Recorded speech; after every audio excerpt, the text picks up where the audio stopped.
Selamat datang di Ngusik, ngobrol untuk sehat dengan gaya asyik untuk Metro Ceria, dan jangan lupa subscribe channel YouTube Dinkes Kota Metro.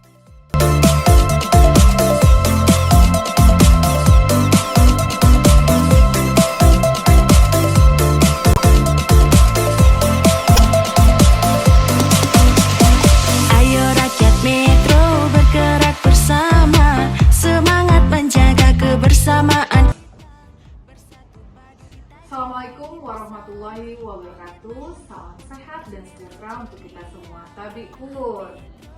Jumpa kembali di program YouTube Dinas Kesehatan Kota Metro dalam musik ngobrol untuk kesehatan dengan gaya asik. Teman musik semuanya, kali ini kita kedatangan narasumber yang luar biasa. Beliau adalah Dr. Benet Saragih MPhit selaku Ketua Tim Pengendali Penyakit Akibat Tembakau Direktorat Jenderal Penyakit Tidak Menular Dirjen P2P Kementerian Kesehatan Republik Indonesia. Tema musik kita kali ini kita membahas tentang 3 huruf yang luar biasa tapi dari 3 huruf ini, yaitu KTR, kawasan tanpa rokok. Apa kabar Bapak? Assalamualaikum warahmatullahi wabarakatuh. Terima kasih kami sudah diundang untuk ngobrol dengan teman-teman di Ngusik. Oke. Pak Benet, Dr. Benet ya izin nih untuk dalam rangka ke Kota Metro, tentunya dalam program tugas nih ya Pak ya, boleh sedikit tahu nih mungkin teman-teman musik kami nih, Bapak kesini dalam rangka apa ya Pak? Baik, terima kasih. Jadi kami dari Kementerian Kesehatan ke Kota Metro, kota yang asik, yang luar biasa ya, kota sehat karena memang wali kotanya juga seorang dokter. Jadi saya melihat program-program kesehatan cukup baik. Salah satunya Kota Metro sudah punya peraturan daerah tentang kawasan tanpa rokok. Nah ini perlu kita kasih apresiasi. Nah untuk itu kami dari Kementerian Kesehatan melihat monitoring implementasi kawasan tanpa rokok di Kota Metro. Oke Pak, jadi berarti monet nih Pak ceritanya ya. Baik, selanjutnya mungkin kita ke pertanyaan selanjutnya nih yang punya program di Kota Metro ya dokter ya, Bu Opsi ya. Bu Opsi luar biasa di Kota Metro berkat Bu Opsi dan timnya tentunya ya, teman-teman musik ya. Sudah didatengin, dilakukan monitoring yang kasih apresiasi ya dokter ya tentunya. Nah mungkin dari peran pemerintah itu sendiri nih sehingga bisa Kementerian Kesehatan datang untuk monitoring, apa saja nih peran pemerintah Kota Metro untuk penerapan dari KTR. Baik Mbak Ina yang cantik ya, kita musik ini ngobrol asik bener kayaknya ya. Jadi peran pemerintah ya dan Kota Metro itu dalam penanganan kawasan tanpa rokok itu jelas nih, kita sudah ada perdanya. Dukungan dari pemerintah kota untuk mewujudkan kawasan tanpa rokok itu yang ada satu perda kita nomor 13 tahun 2018. Kemudian kita sudah ada perwalinya. Jadi secara hukum memang pemerintah kota itu sudah menerbitkan ya perda dan perwali. Kemudian ada juga kita bentuk SK Satgas ya, Satgas. Jadi setiap OPD, kemudian di setiap sekolah juga kita ada Satgas. Ya, Satgas, satuan tugas untuk penegak. Jadi di situ penegak. Jadi di situ kita sebagai tim penegak itu adalah menegakkan. Baik teman-teman musik semuanya sudah tahu luar biasa peran pemerintah Kota Metro ya di bawah pimpinan tentunya wali kota kita yang sangat kita hormati ya teman-teman musik. Kembali lagi nih ke narasumber kita yang berikutnya nih Dokter Bingit. Jadi sudah dijelaskan tadi ya dok ya peran daripada pemerintah daerah terkhususnya adalah Kota Metro tentunya. Menurut Bapak sendiri bagaimana sih bagaimana pentingnya suatu daerah itu untuk menerapkan daripada KTR tersebut? Baik, jadi terima kasih. Kawasan tanpa rokok ini kan salah satu untuk mengendalikan konsumsi rokok ya, dan pemerintah kita kita punya kebijakan Ya. pengaturan, bukan pelarangan. Ya, Kebijakan pengaturan tentang pengendalian perokok pemula usia 10 sampai 18 tahun. Nah, kawasan tanpa rokok disiapkan ini supaya anak-anak terlindungi dari bahaya merokok, kemudian orang-orang yang tidak merokok tidak terpapar asap rokok. Sehingga kita minta kepatuhan dari masyarakat yang merokok ya jangan merokoklah di kawasan-kawasan tanpa rokok. Dan kita ketahui sekarang bahwa perokok anak kita usia 10 sampai 18 tahun itu sekarang kurang lebih 8 juta orang. Perokok di Indonesia, survei Global Adult Tobacco Survey itu tahun 2021 jumlahnya 70,2 juta orang perokok kita di Indonesia. Artinya Indonesia ini sudah menjadi darurat perokok ya. Kalau kita nggak kendalikan, kalau nggak kita atur, ya nanti anak-anak kita ini menjadi perokok semua nih kalau nggak ada pengaturan. Nah, salah satu upaya yang dilakukan adalah kawasan tanpa rokok, ya, di mana kalau menurut Perda di sini ada 9 tatanan. 9 tatanan nggak boleh rokok. Yang pertama di fasilitas kesehatan. Jadi teman-teman semua kalau ke puskesmas, kalau ke rumah sakit, kalau ke tidak boleh merokok. Termasuk petugas kesehatan tidak boleh merokok. Yang kedua di sarana pendidikan, di sekolah, ya, SMA, perguruan tinggi, kemudian di SMP, SD, PAUD itu nggak boleh merokok. Dan tidak boleh guru-guru itu merokok, gitu ya.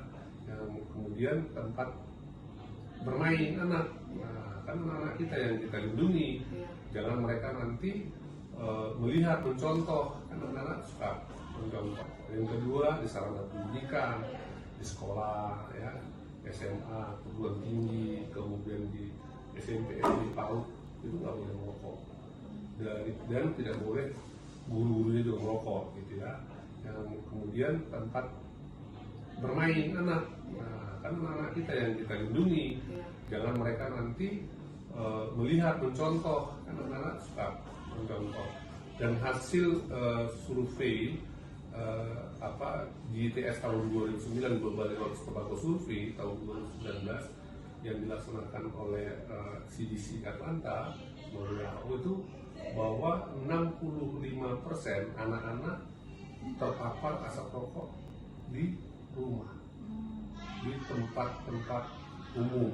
Jadi, nah, tempat bermain anak kita harapkan itu juga harus bebas rokok. Kemudian tempat bermain anak, nah, kan anak kita yang kita lindungi, jangan mereka nanti melihat, mencontoh, kan anak-anak suka mencontoh. Dan hasil survei GTS tahun 2009 Global Adult Tobacco Survey tahun 2019 yang dilaksanakan oleh CDC Atlanta itu bahwa 65% anak-anak terpapar asap rokok di rumah, di tempat-tempat umum. Jadi, nah, tempat bermain anak kita harapkan itu juga harus bebas rokok. Kemudian di sarana transportasi, di angkot, di kendaraan itu harusnya sudah bebas asap rokok. Kemudian di tempat ibadah. Nah, tempat ibadah ini kan dalam ajaran agama juga diajarkan bahwa jangan merusak tubuh, bahwa rokok itu kan penyebab penyakit nomor 2 ya. Faktor risiko penyebab penyakit TN nomor 2, contohnya stroke, kanker, kemudian jantung. Itu penyebabnya nomor 2 itu adalah rokok. Kemudian di tempat tempat kerja, di tempat kerja, di kantor-kantor, itu nggak boleh ada tempat untuk orang merokok. Nah, tapi di dalam peraturan Perda ini masih dibolehkan menyiapkan tempat rokok, tapi dengan syarat tempat rokok itu adalah dia tidak berhubungan dengan ruangan utama, dia harus berhubungan dengan dunia luar, berhubungan dengan udara langsung gitu, bukan di tempat orang lalu lalang. Kemudian di di tempat-tempat umum yang ditetapkan, misalnya tanah olahraga, di mall, di bioskop. Nah ini nggak boleh tempat merokok, jadi tidak boleh merokok. Jadi ada 9 kalau di kota metro. Jadi luar biasa nih kota metro sudah mau menyiapkan sumber daya manusianya yang untuk generasi unggul dan emas tahun 2045. Menerapkan kebijakan KTR ya Pak ya, tentunya sesuai dengan tujuan dari pemerintah Kota Metro juga ya Pak ya, gemerlang generasi emas Metro Cemerlang. Dan di sini justru kita akan memutus mata rantai itu ya Pak ya, untuk yang anak remaja yang tidak karena kalau sudah remaja sudah merokok pasti sampai tua ya Pak ya. Kalau sudah kenal itu kan sulit ya. Jadi di situ kan sebenarnya dengan kebijakan KTR itu bukan hanya saja untuk menertibkan rokok ya, sebenarnya ya Pak ya, itu untuk kita mencegah dan lain sebagainya ya Pak ya. Tetapi di masyarakat itu sendiri beranggapan adanya KTR itu hanya untuk menertibkan rokok, bukan menghentikan untuk merokok gitu ya Pak. Itu yang isu sih Pak ya. Mungkin di momen yang ini nih Pak, di acara musik kita ini nanti masyarakat akan lebih paham, bukan hanya sekedar untuk menertibkan mereka yang merokok, tetapi punya tujuan yang memang benar-benar mulia ya, seperti itu ya Pak ya. Mungkin bisa dijelaskan Pak, bukan hanya menertibkan tapi memiliki tujuan apa nih sebenarnya secara luasnya. Baik, jadi tujuan kawasan tanpa rokok itu yang pertama mencegah rokok pemula. Oh iya, tadi ya Pak yang Rokok pemula. ya. Jadi artinya orang anak-anak akan mau merokok kan? Iya, karena terbatas sih lingkup wilayah. Banyak tempat kawasan tanpa rokok, artinya dia yang tadi rokok jadi berkurang dia untuk merokok. Kesempatan untuk merokoknya nggak ada yang pakai terbatas. Ya kan? Yang ketiga menciptakan udara yang bersih. Ya kan, udara yang bersih, karena kita tahu kalau orang merokok itu asapnya kan baunya bukan main ya, nempel kemana-mana. Yang keempat, meningkatkan produksi kerja. Contoh ya, kalau perokok dia lagi kerja biasanya di tempat yang merokok dia nggak boleh merokok kan. Nah karena dia merokok dia keluar kerja tuh dari ruangan, dia merokok kurang lebih 15 menit. Nah akhirnya apa, kerjaannya berhenti.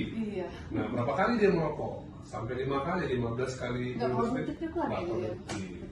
Nah yang berikutnya ya kita untuk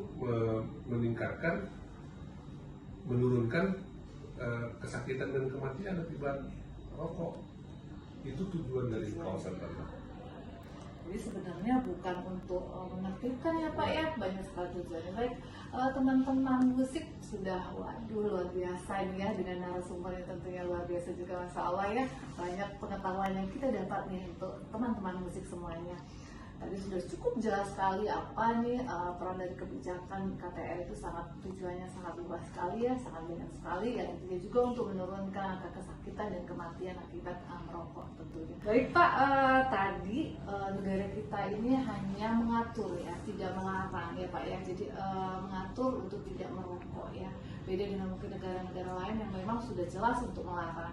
Nah untuk pemula, perokok pemula ini yang kita justru bidikan kita adalah di kelompok pemula. Nah mungkin bisa sedikit kasih masukan, saran ya Pak ya, bagaimana nih kiat-kiat supaya untuk tadi perokok-perokok pemula itu tidak terjerumus lebih lagi atau bahkan tidak masuk ya. Untuk kalau sudah mulai merokok biasanya kan sudah mulai kecanduan. Pertama biasanya coba-coba ya Pak ya, coba-coba diajak temennya, kamu nggak laki-laki deh, kamu tidak merokok gitu ya Pak ya. Nah begitu dia mencoba, nah jadi menjadi ketagihan ya mungkin Pak. Nah mungkin punya saran kiat-kiatnya Pak supaya tadi untuk kelompok-kelompok pemula itu di kota metro ini benar-benar kita bisa hilangkan kalau bisa ya Pak ya. Mungkin seperti itu Pak, boleh untuk teman-teman musik kita tentunya.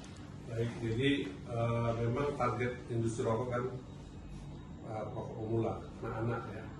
Karena memang anak usia 18 tahun ke bawah itu sangat gampang dipengaruhi, apalagi dipengaruhi teman ya, dipengaruhi lingkungan, dan dia belajar dari yang dilihat gitu.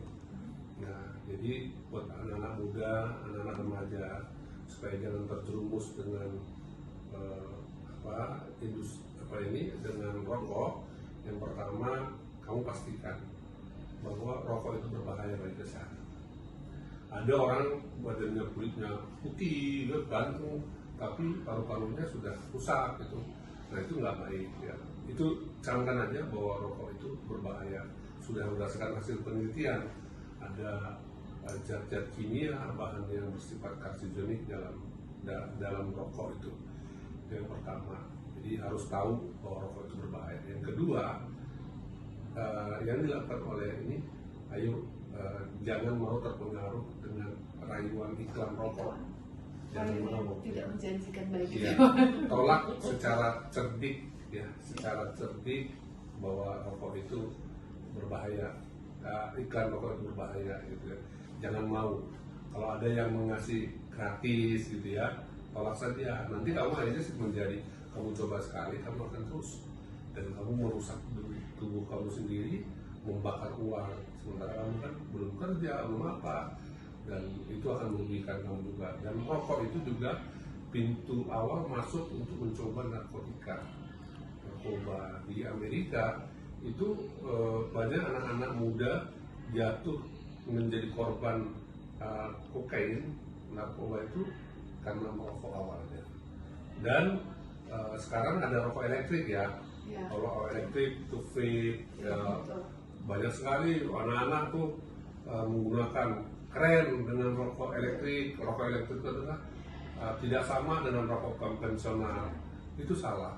Berdasarkan penelitian yang dilakukan, di dalam rokok elektrik itu ada nikotin, ada zat-zat pelarut yang mengandung zat bahan kimia yang menyebabkan kita kecanduan.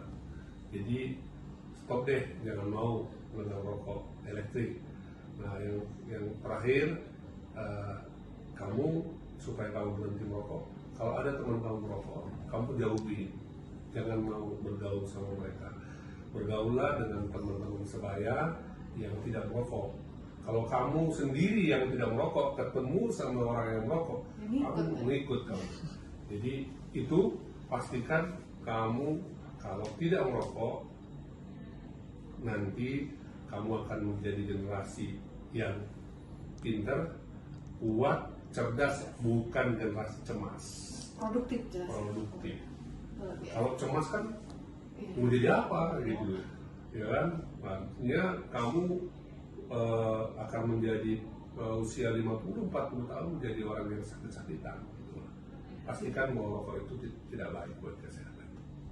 Itu sih. Tidak produktif ya Pak ya, ya Pak ya, di masa usia produktif seharusnya produktif menjadi tidak produktif akibat merokok tadi dari remaja tadi ya Pak ya. Karena semakin kita muda merokok, usianya makin muda, itu adiksinya luar biasa. Ketergantungan nggak bisa diperbaiki lagi, akan terjerat terus dengan rokok. Ya Pak ya, tadi sudah disebutkan padahal rokok mahal ya Pak ya, tapi masih juga ya tadi anak-anak remaja yang sudah terjerumus tadi, yang tadinya coba-coba sudah mulai menjadi suatu kebutuhan dia jadinya ya Pak ya, ketergantungan dia itu tadi sudah dikatakan juga luar biasa nih pengaruh dari zat yang ada di rokok ya, adiksinya itu ya Pak ya. Nah sebegitu besarnya pengaruh itu Pak ya, sehingga tadi menjadikan pada saat usia produktif dia tidak menjadi produktif lagi ya Pak. Tetapi masih saja saat ini banyak yang menggunakan itu, bahkan tadi sudah ada elektrik lagi nih Pak yang luar biasa. Sekarang udah gender ya Pak ya, jadi bukannya laki-laki saja yang merokok dengan kerennya dikalungin ya Pak ya, keren loh. Apalagi ibu sosialita kayaknya sekarang sasarannya ibu-ibu ya nih Pak ya, lebih bahaya lagi ya Pak ya. Maksudnya kalau dia nanti hamil, biasanya itu kan lebih bahaya lagi. Nah itu Pak tadi fenomena ini yang mengatakan ini kan bukan rokok, sudah disebutkan tadi ini nggak bahaya, bahaya itu rokok gitu. Mungkin bisa lebih diperjelaskan lagi Pak ya. Tadi Bapak sudah menggambarkan sih Pak tentang vape itu ya apa ya, sebenarnya ada zat-zat juga yang ada di dalam kandungan rokok ya, ada di situ juga. Mungkin sahabat-sahabat di teman-teman di musik ini ingin lebih tahu lagi sebenarnya vape itu sama atau tidak dengan rokok gitu. Tadi walaupun Bapak sudah sedikit tadi dikasih bocoran sedikit, nah, ini mungkin lebih detailnya lagi Pak gitu. Dan seberapa bahayanya begitu zat itu masuk ke dalam tubuh kita, aditif itu gitu Pak. Dan bagaimana kalau sudah masuk untuk ini nih, untuk yang dia pengen keluar nih dari terjeratnya untuk merokok tadi itu kan seperti apa gitu Pak? Oke, jadi sebenarnya rokok elektrik itu dengan sama berbahaya dengan rokok konvensional. Sama ya Pak ya? Sama Dengan ya Pak? dengan rokok konvensional, sama dengan rokok kretek, rokok putih sama ya, Pak. karena di dalamnya ada nikotin. Makanya kenapa orang rokok elektrik dia kecanduan juga karena nikotinnya. Jadi sama dia. Dan hasil penelitian juga bahwa di dalam orang yang menderita yang merokok elektrik itu juga akan sama dengan penyakit yang diakibatkan rokok konvensional di paru-parunya. Jadi itu sudah jelas. Jadi tidak berbeda sama. Dan di WHO juga sudah disampaikan bahwa rokok elektrik bukan pengganti rokok konvensional. Ya. Jadi sama-sama ada nikotin dalam kandungan rokok elektrik. Dan sekarang ini ada lagi fenomena baru nih. Ternyata teman. Rokok elektrik sekarang dikasih hasil BMN yang ketangkap kemarin ya, di rokok elektrik dikasih narkoba. Jadi dia kan ada yang dipanaskan, ada yang diuap. Nah itu jadi dikasih cairannya itu mengandung narkoba. Jadi sabu itu yang ketangkap kemarin oleh BNN. Jadi hati-hati deh, rokok elektrik jadi pintu masuk juga untuk narkoba.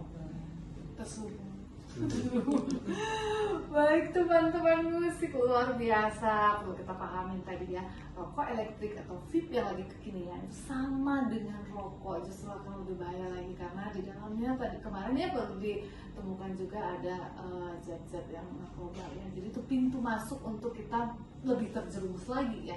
Jadi harus benar-benar kita berani berkata tidak ya, seperti itu, tolak ya, seperti itu ya teman-teman musik ya, tentunya generasi muda ya, seperti itu. Masih ada. Baik teman-teman musik semuanya, luar biasa ilmu yang kita dapat kali ini ya, sudah begitu banyak apa itu tentang KTR, bahaya rokok dan lain sebagainya, bahkan yang lagi keren, yang lagi kekinian tentang vape sudah cukup jelas diberikan oleh narasumber kita kepada Pak Dr. Benget Saragi M.Epit. Pak, sebenarnya nih ya Pak ya, seberapa jauh untuk tolak ukur keberhasilan suatu daerah dalam penerapan kebijakan dari KTR? Baik, jadi kalau membuat suatu tolak ukur berarti kan harus ada indikator. Nah, indikator yang ada itu di dalam perda. Ya, perdanya kan disebutkan bahwa di dalam perda perluasan kawasan tanpa rokok di 9 dataran. Kemudian iklan, pengaturan iklan ya. Nah, dua ini. Jadi kalau disebut kawasan tanpa rokok itu berhasil, yang pertama ada 7 indikator. Yang pertama di tempat itu ada tertulis kawasan tanpa rokok sesuai dengan Perda nomor 13 tahun 2018. Ya, setiap orang yang merokok di tempat kawasan tanpa rokok dapat sanksi, ya kan, denda ya. Yang pertama, yang kedua, tidak ada asbak rokok di dalam lingkungan kawasan tanpa rokok. Yang ketiga, tidak ada yang merokok, ya, tidak ada yang merokok di kawasan tanpa rokok. Yang keempat, tidak ada ditemukan puntung rokok. Nah, itu berarti sudah bersih itu. Dan yang kelima, tidak ada iklan. Yang keenam, tidak ada tercium bau rokok. Yang ketujuh, tidak ada iklan rokok. Jadi 7 hal ini kalau indikator kawasan tanpa rokok berjalan di 9 tatanan tadi, ya. Yang kedua, tentang iklan, kan itu diatur di Perda bahwa iklan itu hanya tidak boleh diiklankan, dipasang di PSA, iklan, promosi, sponsorship di jalan-jalan protokol. Artinya kalau kita lihat di kota metro, jalan protokolnya sudah nggak ada, tapi di jalan non protokol masih ada. Nah ini kita berharap kota metro ya bisa lah itu ke depan semua tidak ada iklan rokok, bebas iklan. Kemudian promosi ini juga harus benar-benar dilaksanakan, dikampanyekan. Jangan kenapa banyak sekarang itu yang wanita-wanita yang ngasih rokok gratis gitu. SPG ya. Iya. Nah itu jalan-jalan ngasih rokok itu harus dilarang, nggak boleh itu. Malah sekarang ada yang kami dapat yang wanita-wanita yang berhijab malah dipakai oleh mereka untuk ini gitu. Nah ini kan menjadi pelan, dan itu dia terlibat dengan orang yang merokok kan. Kan gitu dia kasih merokok, dia kena padahal dia nggak merokok. Dan itu juga banyak juga yang jadi korban. Kemudian kita harapkan ya sponsorship, janganlah sekolah, pendidikan apapun nggak ada sponsor untuk kegiatan-kegiatan. Kalau ada ini berarti nggak berhasil kita kawasan tanpa rokoknya. Jadi keberhasilannya perda sudah ada, harus diterapkan dengan baik. Jangan hanya di atas kertas ya. Nah, kita harapkan kota metro menjadi contoh di Indonesia ya.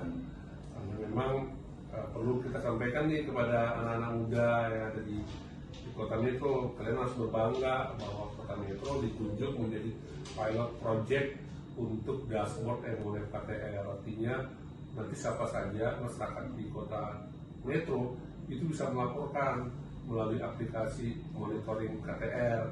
Jadi di mana orang ada kawasan tanpa rokok, ada yang merokok, bisa dilaporin pakai aplikasi itu langsung dilakukan tindakan. Tahu itu posisinya merokok, langsung dilaporkan. Jadi nanti Satpol PP melakukan tindakan. Itu sudah ada dashboardnya. Jadi salah satu yang ditunjuk di Indonesia ada 7 kabupaten kota, salah satunya kota metro. Jadi berbanggalah warga masyarakat kota metro ditunjuk oleh negara salah satu kabupaten dari 514 kabupaten kota yang menerapkan KTR dengan baik. Tentunya tetap dong dengan partisipasi teman-teman musik kita ya Pak ya, sehingga Bapak dari Kementerian Kesehatan bisa hadir di sini untuk melaksanakan MONET ya Pak ya, seperti itu Pak. Terakhir nih Pak ya, terakhir Pak, sahabat-sahabat musik ya, untuk pertanyaan terakhir nih untuk narasumber kita Dr. Banget Saragih ya, apa Pak pesannya tadi ya Pak, Bapak udah sebagian ya pesan-pesannya untuk kota metro ini ya, terkhusus untuk tadi Pak Ulang Muda atau pemerintah itu sendiri ya Pak ya, agar dapat mendukung daripada kebijakan KTR yang sudah dibuat oleh pemerintah, elemen-elemen yang ada atau beberapa multisektor yang ada di situ bisa terlibat, itu seperti apa Pak? Ya, jadi tadi kan bahwa program ini dilakukan dalam rangka mengendalikan rokok pemula. Itu dulu ya, anak-anak yang mau bekerja. Artinya semua orang yang ada di kota metro harus melindungi anak kita. Ya, paparan asap rokok, dari paparan asap rokok ini janganlah merokok di tempat yang sudah dilarang, dan di rumah jangan merokok. Harus terlibat semuanya, ya, dari pemerintah, swasta, tokoh masyarakat, dan khususnya anak muda ya, harus berani menegur orang yang merokok di tempat kawasan tanpa rokok, di kawasan tanpa rokok. Kemudian kepada anak-anak ya, remaja, berani menolak, stop rokok gitu ya, berani menolak, berani menegur orang tua, papa jangan merokok di rumah, ibu jangan merokok di rumah. Dan kepada anak-anak juga harus berani juga menyampaikan bahwa apapun iklan rokok itu tolak secara cerdik ya, cerdik, jangan mau terpengaruh dengan iklan rokok. Nah, satu hal, hidup jangan mau hidup kita harus tanpa beban, dan kita harus hidup tanpa rokok. Ya, itu keren, tanpa rokok itu luar biasa. Oke, teman-teman musik semuanya, dukung selalu channel YouTube Dinas Kesehatan Kota Metro dengan jangan lupa like, komen, dan subscribe-nya. Ingat, subscribe itu gratis loh. Oke, sampai jumpa kembali di ngobrol-ngobrol asik berikutnya sama program musik ngobrol untuk kesehatan dengan gaya asik. Assalamualaikum warahmatullahi wabarakatuh.